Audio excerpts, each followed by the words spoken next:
Okay, welcome everyone. Thank you very much for joining us. This afternoon is, I think, the final event of CMALT week, which has been a fantastic week so far. And a huge thank you to our assessors and our CMALT holders and all the people who have been involved giving up their time to help other people get their CMALT. This afternoon, I'm joined by Julie Vos, award-winning Julie Vos, I should add, many awards Julie has won. And Julie is from City St George's at the University of London. And I'm also joined by Jade Kimberley from Kaplan International Pathways. Both are very experienced CMALT assessors and long-term CMALT holders as well. So they're going to be joining me this afternoon to tell you a bit more about renewing your portfolio and maintaining your CMALT. If you've not used Zoom before, just a quick overview so you know where everything is. Up in the top right-hand corner, if you're struggling with the view, you'll find there's a view button in the top right-hand corner, and that will just help you to rearrange the screen, change the type of view that you have, make that a little bit more comfortable for yourselves. If you need captions, at the bottom of the screen, you'll see there's a more button with an ellipsis. Under there, that's where you can enable live captions. And if you want to raise your hand or clap or, send any silly little reactions, the raise your hand icon is under the react icon at the bottom there. And of course, you have your mute and video options on the left-hand side. As I say, feel free to turn it on if you want to, but just remember that everything is being recorded. So in this session, the plan is that what we're going to share with you is really a bit more about the process, what the portfolio review involves. Some of you may have reached the point of your portfolio review and have had emails from us reminding you to do it and are not sure about what the process is. And some of you may just be curious about what portfolio review is and perhaps have only just received your accreditation. So we're going to talk to you about that. And I can see quite a few people, like I can see Deb, who used to manage the CMALT process, and some other of our CMALT holders here who may have done theirs, who are welcome to jump in as well at any time and share any tips as we go through. And Jade and Julie especially are going to give tips around how they actually put their review together, what that involved, and also from an assessor perspective, what they're looking for when we're actually looking at a review and what's important in that. And I'm essentially going to talk you through the actual practicalities of the process, really, and also share some tips from an assessor perspective, as well as somebody who I think I'm coming up to my next 3-year review actually very shortly. So we'll start off really just by talking about why, why we encourage people to do a review. Now, if you've done other accreditations like the Advanced HE or HEA, as it used to be called, accreditation and things like that, some accreditations don't really require or insist upon you reviewing or updating or keeping your, accreditation up to date. Others are very stringent about these things, and some other accreditation schemes I'm aware of do very much insist, and some I've heard even annually ask for reviews to keep your accreditation valid. We encourage everyone to do a 3-yearly review. This is really to, not only, and we'll talk about this as an exercise of good development for ourselves, but also, to make things easier when it comes to, say, upgrading your CMALT portfolio. And we'll talk more about the reasons that we all did our reviews and what we feel we benefited from that. But mainly is to keep your certified membership of Vault, as it's called, or CMALT as we shorten it to, up to date and to remain in good standing. So it keeps your CMALT membership relevant, and it keeps you in good standing. The certificate validity date as well, we have a list of holders and the dates on which they expire, and without doing your review, the date for that validity of the certificate does expire. And particularly, one of the reasons we're going to encourage people to do their yearly review is it's a wonderful exercise on a personal level to reflect on your own career journey to date. So when you do your CMALT portfolio, you might be thinking about the things that you've done within the past 3 to 5 years and how those have affected you. The 3-yearly review is a great opportunity to stop and reflect on your achievements and the things that you've done, since you got your CMALT accreditation, and to think about your career journey to date. And it's a really helpful record, if nothing else, of your accomplishments and your professional development during that time. So if you do think about upgrading, let's say you've got associate CMALT and you're thinking about CMALT, or you've got CMALT and you're thinking about going for senior CMALT, it's another great way and a helpful way to help with that process of upgrading to a new pathway. but also it's quite a handy thing for job applications. I mean, I don't know about you all, but sometimes I just forget the things that I've done in a job when it comes to job applications and interviews, or even for things like promotions. If you're in an academic pathway or you're looking to get a promotion or perhaps a regrade where you work, or even job applications in general, it's a really helpful way to keep a record for things. And yes, Julie is absolutely right. Applying for the many awards that you could also win that Julie has won over the past few years. So lots of useful reasons to do it. If you are somebody who's done your recent review, do share in the chat why you did it, what you felt was useful about it, or not even. But tell us a little bit about, any of the reasons that you found the review process beneficial beyond just the practicalities of keeping your CMALT in good standing. So the CMALT review is something that happens every 3 years to, as it says, to reflect changes in your role, the way that your use of technology has changed, your professional development accomplishments, and the way that you've continued to essentially keep and maintain and work within the values and principles of CMALT. The cost of the review is entirely within your annual membership fee. There is nothing to pay for it. You don't have to do anything to submit. And as we said, rather than doing your 3-year review, you may consider upgrading at that point. You may decide instead to upgrade and go for a different pathway, at that point. But generally, 3 years from the point that you get your accreditation, every 3 years, you'll get a reminder from us to tell you to do your review. I'll go into a bit more detail later about the specific requirements and what we're looking for in each of the sections, but this is just a quick overview. So alongside your kind of original portfolio, what we're looking for is a section of your recent work practice, and this is context. So good context about what you've been doing. Perhaps your role has changed. Perhaps the type of work that you're doing has changed. So a short summary of your, the work and the changes within your context over the past 3 years. And then the meat of the exercise is to provide 3 CPD activities and to explore those in depth and to describe, to reflect, and to evidence those 3 examples. We then ask for an updated future plan. So again, this is really helpful for your next 3-yearly review. Helpful for you to think about what it was you were thinking 3 years ago when you, were planning your future development, and where you've gone from then. And then, much like the usual first submission of any kind, we ask for a confirmation that basically says you did, and you say that you did what you said you did. And then that review is submitted to us, and I'll go into a bit more detail about that process later on. I'm going to start by handing over to Julie to share her portfolio and to talk a bit more about the portfolio that Julie has done. So I'm going to bring that up. Julie, if you want me to click on anything in particular or scroll down, just give me a shout.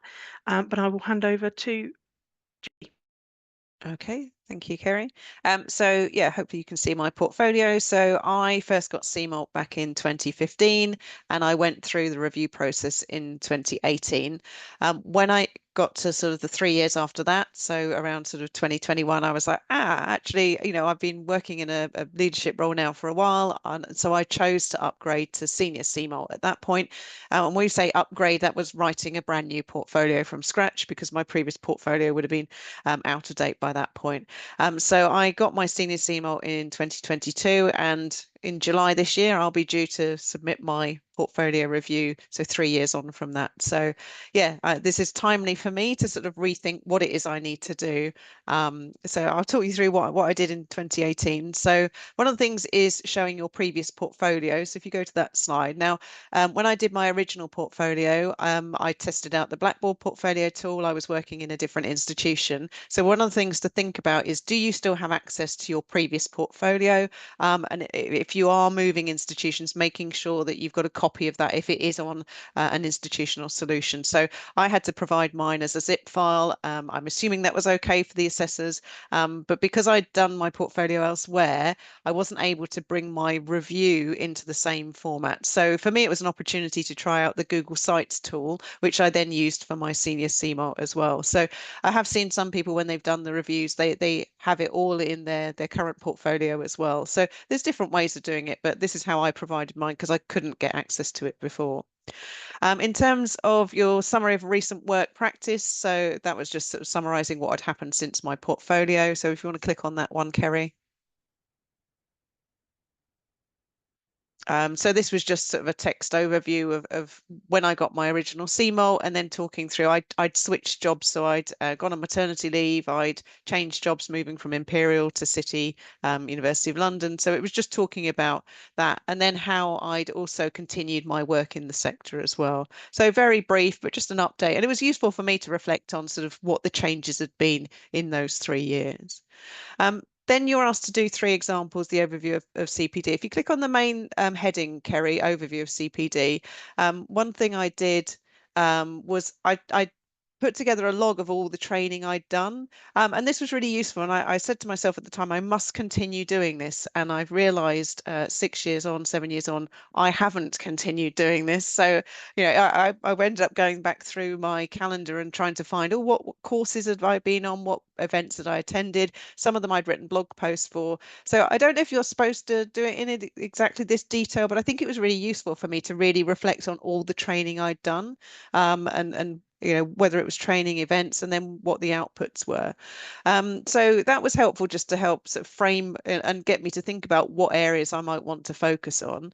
And I chose 3 examples. One was about becoming ahead of educational technology. So thinking about the sort of things that you do when you move to a new role, induction, upskilling on new technologies, training that you do. The one I want to focus on is the second one, Kerry. So the learning spaces.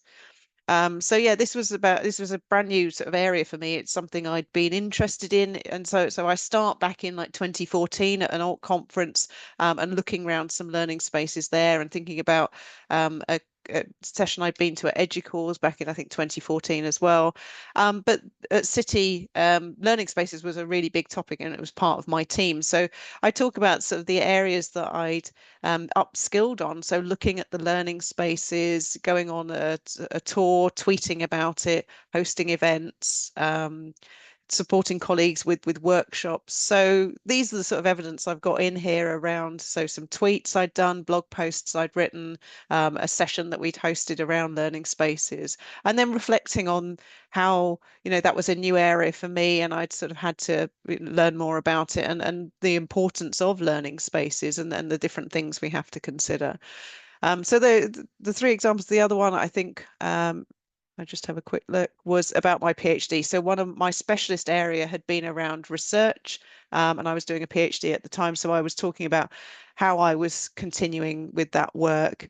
So some of this is sort of more about my own professional development, not always tied directly to learning technologies, but my research was around structures of TEL teams within UK higher education. So it was connected in a way, but thinking about the training I'd done around data analysis, thinking about how I structured my thesis, and some of the events I'd been to present my findings. So again, it's thinking about some of the evidence that you've got to support these things, because the portfolio review does want you to add in some evidence as well. It's not just a reflection on what you've done.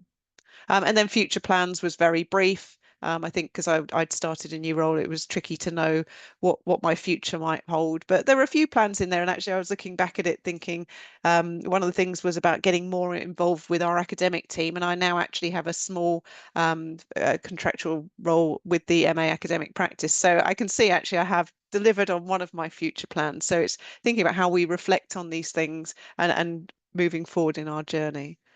So that's my sort of overview of how I structured my portfolio, but I'll hand over to Jade now. Thanks so much, Julie. Yeah, so I've identified with lots of things that Julie was saying. The first one, I'll just give you a little bit of background for me as well. So I completed my senior CMALT portfolio during the first lockdown in 2020, because there wasn't a lot to do and I really wanted a project to get stuck into. So I did that and was awarded senior certified membership in January 2021. And it's lovely to see Deb on the call, because actually Deb sent me the email to let me know that I'd been awarded the membership. So that was fab. And I did my original portfolio on a platform called Mahara, and that was something that we were using as an institution with students who were preparing e-portfolios. So I thought in using it, I would really be able to get to grips with it and support them better. So it was a kind of different reasons for that approach. Then in 2024, so last year when I came to work on my review, the institution was actually reviewing which platform to continue using. So there was a risk that we would lose access to Mahara. So I made the decision to transfer the whole portfolio into OneNote. And that's something that I did sort of again over a course of time, just making sure everything was downloaded and then transferred across. So a bit of an undertaking, but definitely worth it, because now that's actually in my personal account rather than linked to my work account. So if I change jobs, I'll still have access to this OneNote. Again, though, I did just pop a note in the introduction there to say it still works, and actually it still works as of May 2025, because we haven't changed provider yet. But it just means that, just to show this is where originally it was housed, but I've transferred it all into a new platform. So again, in terms of summary of recent work, don't care if you want to just highlight the different sections on the page. Yeah, thank you. Again, just as Julie's done, just a short summary of my career trajectory, because at that point I think I'd been promoted to a new role. So I just talked about that, but also my increasing involvement and engagement with ALT. So I became a lead portfolio assessor, and then contributed to various different initiatives over the 3 years. So I wanted to highlight that in the summary of recent work and practice section. And then in terms of the overview of CPD, that table, Julie, brought back memories of me also trying to keep a log of every single CPD I'd done. And I actually had been doing that for a different fellowship that I'll talk about in a second. But just as you said, it got to a point where I just stopped doing it. And so I went back and looked at it and thought, can I use this? I thought, no, I haven't got anything recent in there. So I picked out more of the areas that I'd taken part in CPD and just done a brief summary on those areas for this part. So not too much detail, but just to give a summary. And then looking at my CPD examples then, so again, going back to my work with ALT, I did pull out my support and mentoring of CMALT candidates. So that's within Kaplan International Pathways as a whole. I led several working groups and sort of cohorts of candidates through the process, lots of recordings and meetings and slides, and just supporting them through the process and seeing them through to being awarded membership, which obviously was super rewarding. I was able to talk about that in the reflection section. I think there's some testimonials that I added and asked people to provide for, if we scroll down a little bit further down, just as evidence of what I did there. So and then some evidence as well of Teams posts and information that I'd shared as part of that working group. And then, for example, too, and just to go back to this sort of, you're very familiar with doing the description, reflection, evidence, having done your portfolio 3 years prior, but also if you are an assessor and you have kept in touch with ALT that way, then that does help you do this, because you remember that what you've been looking for in all those portfolios you're assessing, you've got to do that yourself for this again. So it comes more naturally, I think. And then I actually used here, for example, too, my achieving a senior fellowship of the Staff and Educational Development Association, or CEDA. So it's nice to use if you've gone on to do another fellowship or accreditation or membership. It's quite nice to highlight that, because this was quite a meaty piece of work. I think the portfolio I did for this was about 14,000 words, and it took place over a number of months with mentorship. So it was a really nice thing to add and to sort of reflect on. So that was my second example. And then I think my third example, by all means scroll, there's a certificate there just as evidence I really did do it. And then my third example was around securing licenses for different learning technologies for my institution, but then also organising training rollout for staff with those. So there's a couple of examples there where I made business cases and managed to secure licenses for Nearpod and Padlet, and I think there might be a Kahoot one down there as well. Yeah. So that was my other sort of main area. So I really focused on the things that had given me the most satisfaction, but also things that I could evidence and reflect on in a really sort of in-depth way that would meet the requirements of the review. And then again, updated future plans, just a short section on where in fact, I should probably read this now. I bet everything's changed. But again, thinking forward and what I'd like to achieve in the next few years. So yeah, I think that's pretty much it in terms of the review. And then my original portfolio is obviously down the side where all the sections are as well.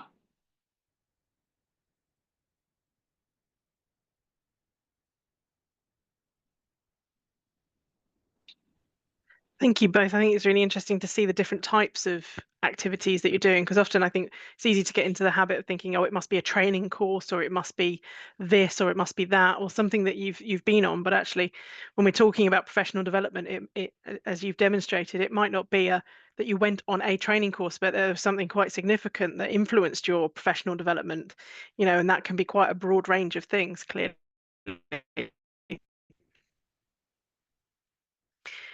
One of the things, as Julie told me, that we recommend is really making sure that you can keep a copy of your previous portfolio and that you still continue to have access to that. So part of that, is what we recommend around when you first create your portfolio, is perhaps choosing something that's not organizationally linked, that's sort of organizationally agnostic, something that you can keep control of.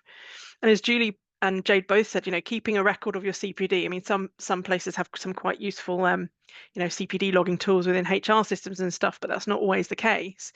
How do you keep a log of things that you've done, but also thinking about those wider and broader things that Julie and Jade included in their portfolios that may not be a certificate or accreditation or another scheme or something that they've done, but are actually those wider, broader things where they've perhaps had to take quite a holistic view of their professional development in order to, work in a new type of role or to step up into new levels of responsibility.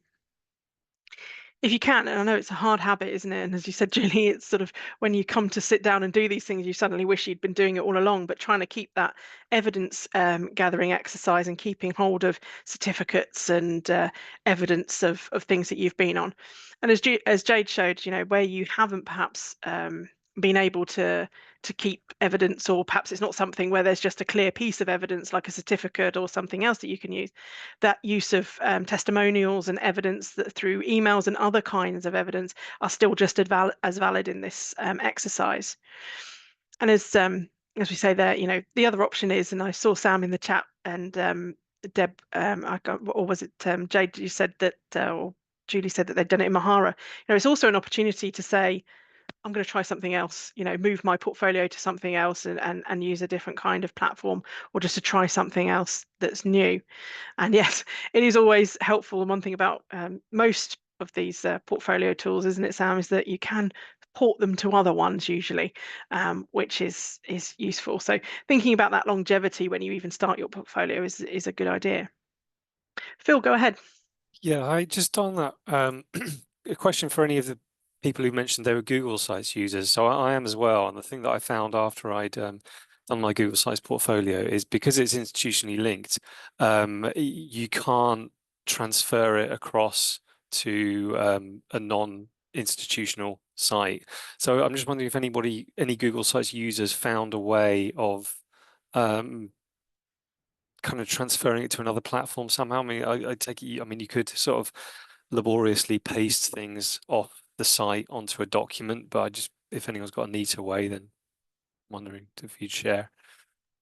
Mine's linked to my personal Gmail, so it's not an institutional one, so I haven't Wise choice. explored that. So I don't know what you get as an export from, if you do a Google takeout, I don't know what you get as an export, whether you get kind of the raw HTML or, what you get when it exports.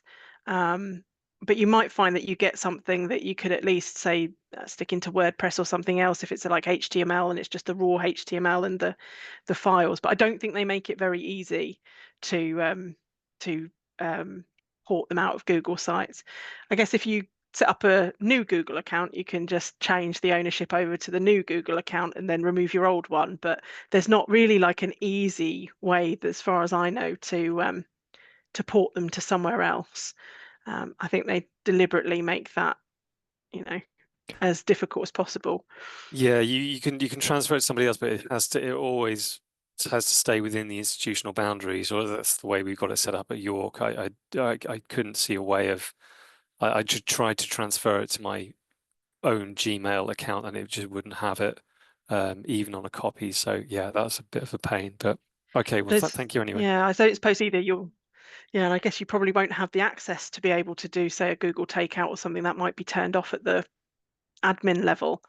But that's the only thing I can think of that might let you get something that you could maybe more easily move. But yeah, otherwise it's probably a copy and paste, laborious copy and paste job, I expect, unless anybody else has any other ideas.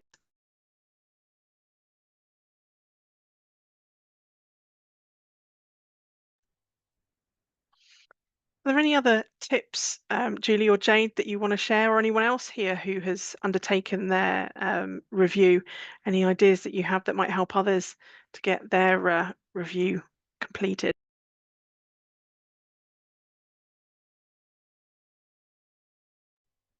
I think, like you said at the beginning, Kerry, it's just a really useful opportunity to reflect on where you've come from, because I changed roles. It was really good for me to sort of reflect on what I'd done and moving into that new role. And think about, actually I have learned quite a lot since I started. But yeah, it's tricky to think about, what aspect of CPD, and like you said, Kerry, it's not just about, oh, I've been on this training course, I'm just going to reflect on that. It's taken that broader view about, here's a theme. So I think for my next review, generative AI will probably be one of the main areas, and thinking about all the things I've done in that area that's developed me and others in the institution around generative AI. Yeah, lots of, I'm sure, exciting policy and training and guidance work and committee work for those kind of things in organizations at the moment. And I think it's a good point, isn't it? It's not just how you have changed, but also how the landscape of learning technology has changed and how that has impacted you and your development over the past 3 years. A lot changes in 3 years, generative AI and that sort of thing really wasn't much of a thing about 3 years ago, but over the last couple of years, it's really changed things. So it's thinking about you holistically and the context in which you work holistically, and what are the really good examples of professional development that you've done to include in the portfolio. There are no magic bullets for us today. That's absolutely fine, and I think it's really great. I haven't shared my portfolio review because it's locked behind the password, but mine I think was very much focused on. I think at the time when I did mine, I had done very recently a postgraduate course. So one of my CPD examples was actually a postgraduate course that I had done, and then I think I had done. Digital leadership training, the digital leaders course, and I'd done something else. So I had 3 very specific sort of training activities that I had done. Oh, and I think I might have done my advanced HE as well at the same time. So I had 3 very specific things that I picked for mine because these were very clear, here's a thing that I had to do. I described what I did, reflected on that, what impact that's had on me, and provided evidence of it. But I chose, rather than looking at the wider thing, I had 3 very obvious things that I could use for mine. So even if it's something like that, training courses that you've done, it could be those 3 things that you choose, as well as other things where you've perhaps got a broader, more holistic kind of professional development activities that you've done. So what I'm going to do now is go into just a bit more detail about what the actual portfolio review involves and what we're essentially looking for in each part of the portfolio review. So I think we had a couple of questions in the chat there around if you've done a review before, should you start a new review? And you can see in Julie and Jade's examples, they've very much set up a separate area alongside their previous portfolio reviews and current or previous portfolio, original portfolio, and made the review a distinct item, alongside that. And I think that's the best way to do it. As an assessor, especially as well, it's a lot easier to assess if it's really clear what parts are reviewed and what parts aren't. I have had, and we have had quite often actually, people are very, and I think it's fantastic, people who actually update their whole portfolio every 3 years. And as an assessor, it doesn't quite meet the 3 examples of CPD and the layout that we require. But when I look at that, I can see all of the CPD, I can see all the work that somebody has done. So equally, if you decide that you just actually want to update your whole portfolio rather than just doing this, most assessors will look at that and still, pass that as a review. It's fantastic to see people who are willing to sit through their entire portfolio and update it with all the stuff that they've done over the past 3 years. I think that's absolutely brilliant, and more power to them if they've got the they've got the stamina to do it. But I would say if you're going to do your review, or if you've done one before, make it a separate, distinct area of your portfolio and make it really clear and obvious where that review is and what to do. I mean, as you'll have seen from Jade and Julie's examples, we're not looking for war and peace. We're just looking for, brief update on what you've done. The reflection, as always, is the most important part, and we'll come to that later on again. But it doesn't have to be an onerous process. You don't have to go through your whole portfolio unless you are so inclined to do so. So the summary of recent work and practice, as we said, is really just about what you've done over the past 3 years, perhaps how your role has changed. If you've moved to a new institution, perhaps your role has changed, perhaps the institution has changed, perhaps your team has changed, perhaps the work that you do has changed. Maybe you've moved from an academic role into a professional service role, or vice versa. Perhaps you've moved from a practitioner role into a more management or leadership role. All of those sorts of things in this context, and it's no more than 500 words. You don't have to redo your CV or anything. It really is just context for us to understand what's changed and what's happened, so that the assessors kind of understand, when you're talking about your CPD activities, how those CPD activities are relevant to you in your current context. So we just want that narrative, a brief narrative about what it is you're doing and what your journey's been since we last saw you. I think we've got a question in the chat. If your portfolio is already run out, can you do a review, or do you need to start fresh? Now, probably if I was sticking adamantly to the rules, I'd say you should start afresh, but I won't, because we're not that strict here, and there's no need to be that strict here. So if you haven't done your portfolio review on the dot, no one's going to make you start again. If you decide to do it 2 months later, 6 months later, because that's when you've got time, that's absolutely fine. We're not going to come after you. We're not the TV licensing people. So if you want to do your review but you can't do it exactly when the time comes up, don't worry. You'll probably get reminders, I'm sure, but we're not going to come and chase you down and force you to do it. So for your overview of CPD activities, as Julie and Jade showed, it can be a really broad range of things. It could be specific training courses, learning activities, could be networks that you're working with, could be particular projects that you've worked on. Could be, as Julie suggested, changes in technology and practice that have meant you've needed to do things in your role to, really almost force you, the things that make you do professional development, because everybody is extremely busy. We don't always have the time to go and do a lovely training course, or go and sit for a week in a building and do some professional development. So what are the things that might force you to do? Maybe you've got to do some reading, some research. Maybe you've got to go talk to other people, other networks, to understand a new thing, and that has impacted you and your professional development and changed you. But it can just be straightforward. I did this course, I got this certificate. I did this, piece of learning, and I got this. Or I've been reading into this type of practice, or teaching, practice or research. Anything like that that's made you do some professional development, that's changed you, that's impacted you, are the kind of things we're looking for. We describe those and reflect on those in more detail. And when looking at your examples, look at, and when you're describing them, how do they actually relate to your development over the past 3 years? What impact did they have on you? That's the key here. What impact did they have on you, your institution, your colleagues, your other networks, nationally, internationally? What impact did it have in general on what you were doing?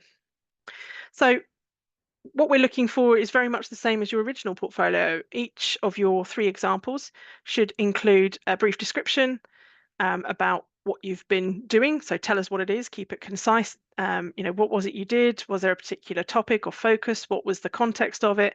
What was involved in doing it? And remember, much like your original portfolio, we want to hear what you did. We all work in teams, and referencing that other people are involved in the work and other things that you do is great, but we want to hear about you. This review is really very much like the original portfolio, about you and what you've done and what you've achieved and what has helped you to develop. And then we also want evidence to support that. So as you saw in Julie and Jade's examples, that could be screenshots, it could be links to videos, documents, guidance that you've created, could be testimonials from people. Particularly if you perhaps don't have access or you're not allowed to share stuff, maybe it's a sensitive documentation that you're not allowed to share. Could be that a testimonial is given from somebody that you worked with to say, yes, that's what Julie did is what she said she did. And that's really all that the evidence is there for. It is there to back up that you did what you said you did. And just as always, a reminder to make sure that you have permission to share any of your evidence. So if it's screenshots or emails, make sure you have the person's permission and that you have the permission, within your institution or whoever you're working with to share those things. And if not, or if you're sharing something, making sure you redact any personal information from those things as well. Just seen Phil's question in the chat about looking to upgrade the status of your portfolio. Is a fresh portfolio required, or can we partially use the previous one? And I think, as Julie says here, it really does add. I mean, senior CMALT, I think, often is looking for very specific things around leadership and impact and influence. So in those instances, generally speaking, it's probably easier to start from scratch. But many people do take their original portfolio and just make sure that they're essentially meeting the new criteria, and especially with senior CMALT, making sure you really hammer in all of the portfolio those leadership skills, that influencing skills that we're looking for. And Jade, do you want to come in at that point? I know you were going to respond. Yeah, as I was well. hoping someone would ask something like this, Kerry, because I had a few notes jotted down. So I, as an assessor, I had a couple of experiences where some people would submit reviews. So they were saying they wanted to upgrade from CMALT to senior CMALT. The review was certainly at senior CMALT level, but of course the rest of the portfolio was still at CMALT level. So you, like you were saying, demonstrating that impact and leadership wasn't there for the rest of the portfolio. So I think, as you said, definitely refer to the session earlier this week, but I would recommend going back to the whole portfolio and just making sure every core area does meet that senior CMALT criteria. I think the other aspect is how long ago your original CMALT was, because obviously it should be evidence and examples from within the last 3 years.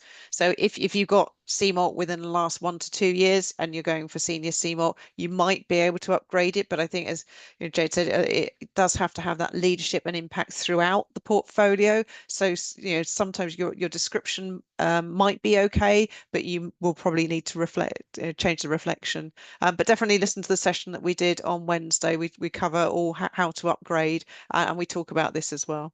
And I think also going to send around links to all the recordings to everyone who's attended this week. Yep, and we're doing a blog post as well. So all of the recordings will be in a blog post as well on our website, where you can get to everything that we've done throughout the week as well. So anything that you missed, we will be sharing. Don't worry.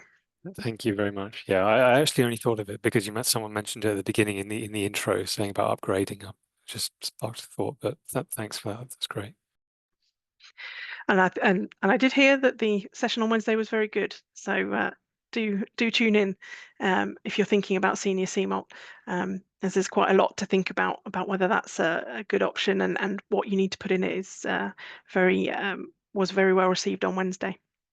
So the last part is around reflection. So as I say, for those 3 CPD examples, we as you saw on Jade and Julie's examples, a good paragraph of reflection, and it's the reflection that's the key part. Description is just what you did, evidence just says you did it, but what we're really interested in much the same way as we are with the original portfolio, is how you reflect, how that's impacted you, what going forward, might change about your practice, and particularly with these CPD activities, what impact did that have on you? You know, has that been a supportive activity? Has it really helped you to do something? Has it helped you achieve things? Has it just given you confidence? What actual impact did that have on you? And was that a worthwhile activity to undertake? Has it influenced any other pieces of, aspects of your work, perhaps the way you work with colleagues or students or academics or your clients? Have any of these kind of activities had an impact on you? And that's the key thing. What impact did it have on your work and on yourself personally? Think about how that activity changed you and changed things around you, essentially. And as always, got to give old Gibbs a bit of promo. I'm not getting paid for it. I don't get any royalties. But if you aren't, if you find reflection difficult, and it can be very difficult to reflect on what you're doing, because most of the time we just get on with it and we deal with what we've got to deal with. So if you're struggling with that reflective process, there are lots of other reflective frameworks out there. I am not on Gibbs's payroll, but this is always a good one, I think, when thinking about reflection. It's an easy one to follow, very clear steps. And you can use this just to help you to frame your reflection and to keep your reflection on track, because also sometimes reflection can drift a little bit back into description rather than actual reflection. So this just helps you to hone in on reflection specifically. But as I say, there are lots out there if you need them. And another plug, we've also on Monday recently released our CMALT course for whom Sam Taylor from Catalyst IT. Catalyst are our hosts and supporters who helped us to put the course and get it all together. That has a whole section on description, reflection, and evidence. And I imagine, because Julie has appeared in many of the videos that are included on the course, Julie may well also be giving some tips on reflection on this as well. So if that's something that you're struggling with, it's completely openly available. Anyone can go and look at it, whether you're registered for CMALT or not. There's a page on the CMALT support website for you to go and have a look at. I'll put a link in at the end. But if that's something that you struggle with, or there's any particular sections that you struggle with, if you're thinking about upgrading or changing your portfolio to a new pathway, do go take a look at the CMALT course as well, because there's lots of enhanced guidance in there and tips from CMALT holders and from assessors. The last part, future plans and confirmation, is just really, what are you thinking about going forwards? What might you want to develop going forwards? What do you see coming? As you're thinking about maybe changing roles, changing institution, wanting to move in a different direction. Those sorts of things are really helpful. And more than anything, these future plans help you when you come to your next review period, or if you decide to upgrade or anything like that. They're just a helpful thing to look back on to say, oh God, what was I thinking 3 years ago? Oh wow, hasn't my career completely changed? Haven't I achieved a lot? Oh God, I thought I was going to do this and now my role's completely changed and I've had to do all of these different things. So it's just a helpful thing to look back on when you come to your next 3-yearly review, or you do consider upgrading to another pathway. And lastly, the update, confirmation and date is just to say, yes, I said that I did it and I confirm that. And then your portfolio is done and your portfolio review is complete. As I say, it shouldn't be an onerous process, hopefully. It should just be a really lightweight review, you reflecting on the past 3 years. So the process is, you'll get your reminder about 3 years. As I said earlier, we are not about to chase you down if you don't do it immediately on the dot. It is something we really recommend people to do, and it's something that keeps you in good standing. But we really genuinely are not about to chase you down and strip you of your CMALT status because you haven't done it at the exact moment that the email came in. So something to do if you think about doing it, a little bit later. As I say, we're not coming after you. Once you've done your 3-year review, you submit it in the same way that you would submit your original portfolio, through the same portal. But when you're picking the type of portfolio that you're submitting a portfolio review at this point, rather than say a CMALT or associate CMALT first submission, things like that. So you just make sure that you're saying that you're doing a portfolio review. But when we look at it, we'll obviously pick up that it's a review if you happen to select the wrong type or forget to change it. That then is sent out for review to a single assessor in this instance, and they will take a look at your portfolio and give you some feedback, and they will look at each section and say whether it meets the requirements or whether it exceeds the requirements. the majority, I think, in my whole time I've been doing this and doing these reviews, I think I've sent one back for referral, and that was just because the review didn't talk about CPD at all. So I had to sort of send it back to get them to focus on CPD specifically. But I've very rarely ever had a situation where I've had to refer somebody back or had to fail somebody, when they've got to this portfolio review stage. The assessor will then give you feedback, and in all likelihood you will pass. But as I say, in the very rare occasions you might get referred, and on that feedback you would then redo your review, rethink it, tweak it to meet the feedback, and then you would submit it again, and the same process would happen again. It would go out to an assessor and hopefully pass at that point. But as I say, very rarely does do reviews get referred. So I think that is everything from us. So we'll open it up to questions in a moment. If you don't know where the sort of CMALT guidance is, it is all on our website. You can scan the QR code there, and I'll put the link in the chat in a moment. And as I say, there's also a new CMALT course, which you can just dip in and out of. You don't have to do it as the full sort of 6-week course from start to end. But there's also some enhanced guidance in there as well around the different areas of the portfolio, and description, reflection, and evidence, and things like that. So I'll put links into those at the end. But otherwise, does anybody have any questions or anything they'd like to share, or anything before we finish?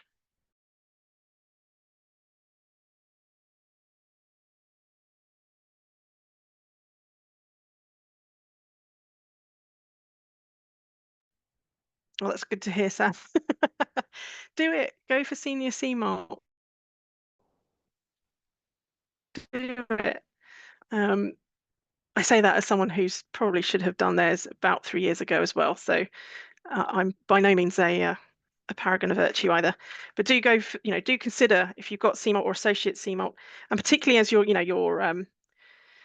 as you spend more time in roles, and as your roles change, do consider perhaps it is an opportunity to upgrade and get the the next pathway, and try again. Now is the time. Tamsin, good. I'm glad to hear you'll carry on your half-written review.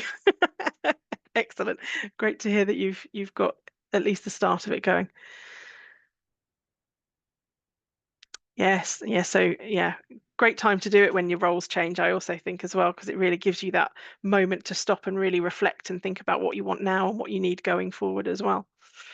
So thank you all very much for joining us. Obviously, if you've got any other questions or anything sort of unreview related, then you're more than welcome just to hang on, and I'll do my best to answer them.